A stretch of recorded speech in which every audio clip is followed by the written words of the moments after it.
That is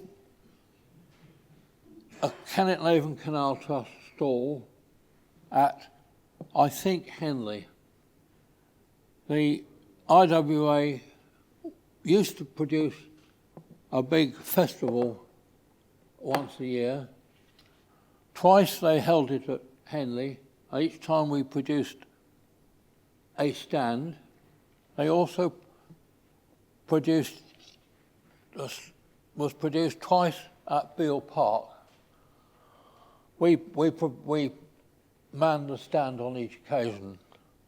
Now, not only did we man a stand like that for money making, Andy, sitting somewhere over here, used to take his own stall to various places. Slough was a frequent place he used to go to, and still does, I think, the Slough Canal Festival and others. I have to apologise to him because I haven't got a picture of his sales stand, which is a great pity because he spent an awful lot of time, and he also used to have the sales stand at Waterfest, but it's just one of those things you can only do something when you've got the pictures. And I didn't have enough wit to get one of him.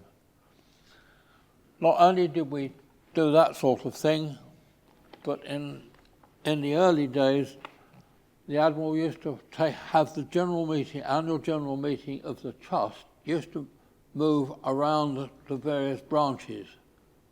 And twice we've had it in Reading. Once it was took place in a school in Tilehurst. And not only did we actually produce the building and staff that, but the ladies produced cakes and coffee for the people who were coming to the function. And they also produced a cold, I say, ham and salad type meal for the 60 or so people who were there.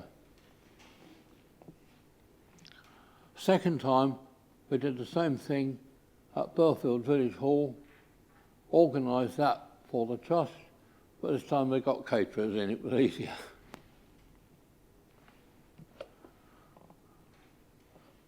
Big Ben, if people can't guess what it is, we decided on another fundraising event, which was done at British Waterways' behest. At the time, the canal had been opened by the Queen, but it wasn't properly functioning.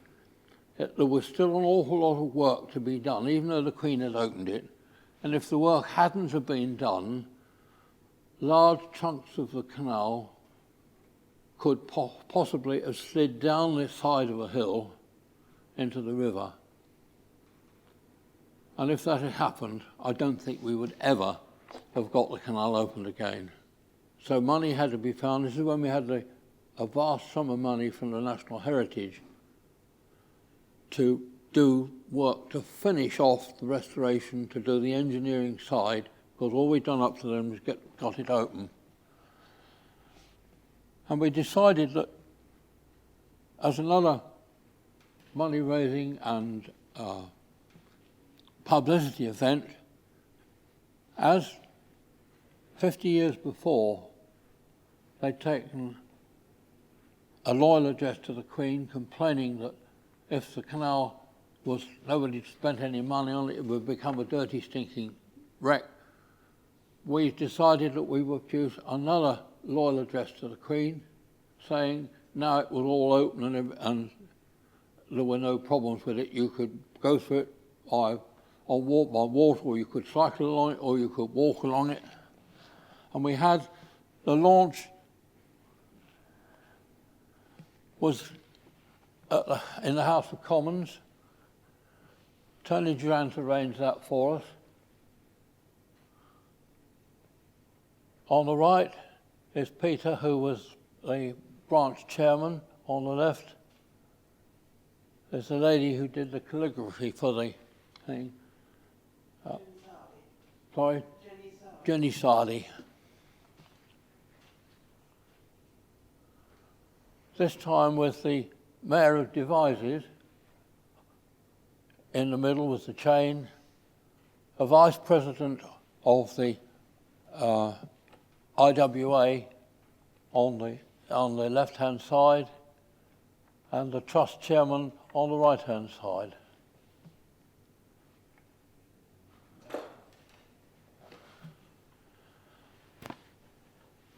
Yes, I will.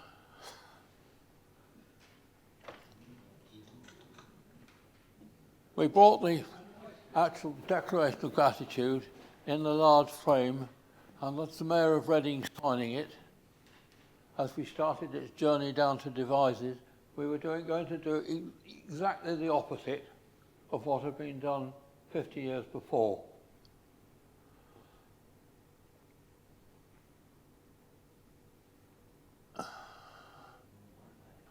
Two boats, my own boat and Jerry's boat, taking the declaration up along the canal to Devizes. Newbury, town crier on the left, the mayor on the right-hand side with the red jacket, and I think that must be the deputy mayor with the chain around his neck. The town crier had to read the actual declaration out. It was done very well there, but we did have a struggle when you had to read it out in Reading, different town crier. He just happened to be dyslexic. He did very well.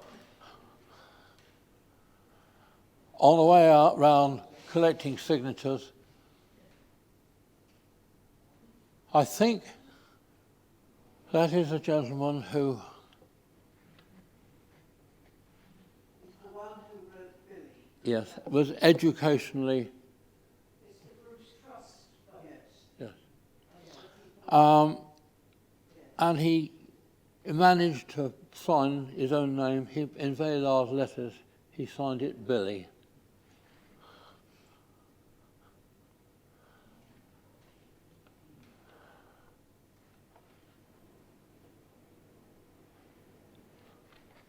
Prince Charles learning to drive a narrowboat in the established method in rain, tiller in one hand and an umbrella in the other. This is at Devizes as part of the celebrations of the 50th anniversary. That's the Declaration of Gratitude again. Mine and Jerry and Audrey and myself there. Prince Charles came along. He was the official guest for the ceremony. We were thrown in at the last moment, so to speak, when it was planned. And he said to me, "Is this for me?" And I'm sorry, I stuck my neck out and said, "No, sir, it's not. It's going to the Queen." At least that was the intention. And at that point, when I said it's going to the Queen, all I was really thinking was that we would line up at a similar function when the Queen came to open something somewhere else. The four of us would be there holding the declaration of the thing, and she would accept it, and it would all be over in a minute or so flat. But it didn't happen like that. Tony Durant had been the Chamberlain when he was the Reading MP, and when they have an opening of Parliament, one MP goes to the palace as a hostage, just to make quite sure that Parliament doesn't hang on to the Queen.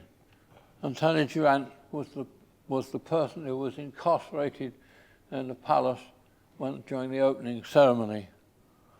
And that through his good offices, he managed to, with the aid of a letter to the Lord Lieutenant, to get permission for four of us to actually go to the palace.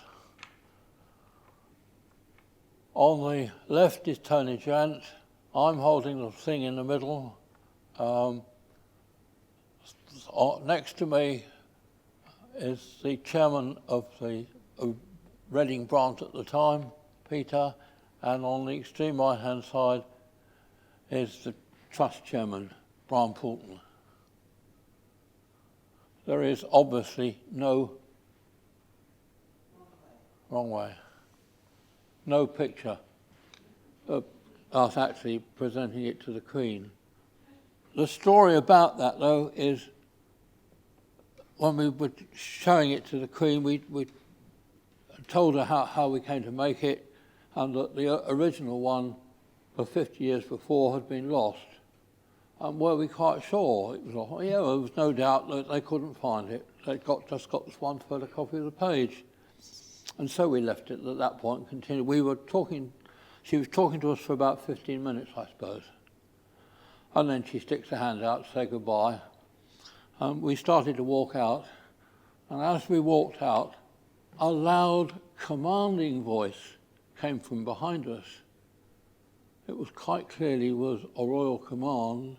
The voice merely said, "Don't lose this one."